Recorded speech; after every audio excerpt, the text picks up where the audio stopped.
Loki's ending sets up some big changes for Phase 4, confirming fan theories, making a new villain, and altering the face of the MCU itself, all that when Sylvie decided to kill Kang. Before we go on, please subscribe to our channel because we answer your most important questions about your favorite movies and TV shows.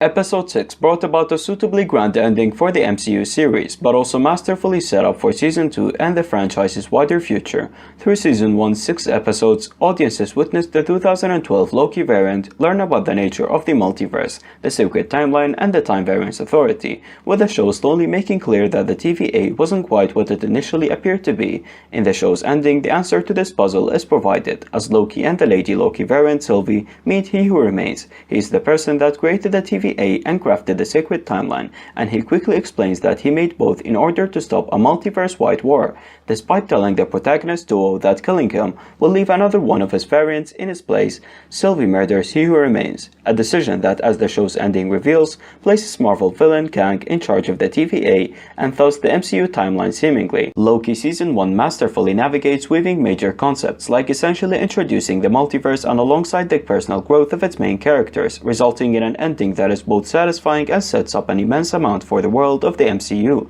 With new villains, new heroes, and an entire multiverse changing events contained within it, it's safe to say that Loki's ending was anything but a boring conclusion to the Disney Plus show. So why did Sylvie kill Kang?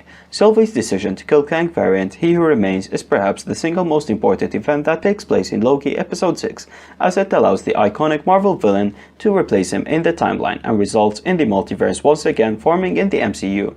It is, however, also a decision that may regard as a strange one, given that Sylvie knows killing He Who Remains could have a potentially catastrophic effect and create another multiversal war. However, what little has been made clear about Sylvie's backstory explains this decision effectively. Sylvie was taken from her timeline as a young child and was raised her entire life to believe she was defective as a result of being a variant. She also spends that entire time being hunted. This amount of time could be as much as 2,000 years, given that she confirms she's older than Loki. Discovering that this wasn't true and that she was merely a different version of the sacred version of Loki, a version who was taken from her home and threatened with death only because He Who Remains believed other timelines were a threat, is no doubt a devastating reveal. With this in mind, her decision to kill him is likely partly done for revenge and in part to allow others the chance to have the life she wishes she had.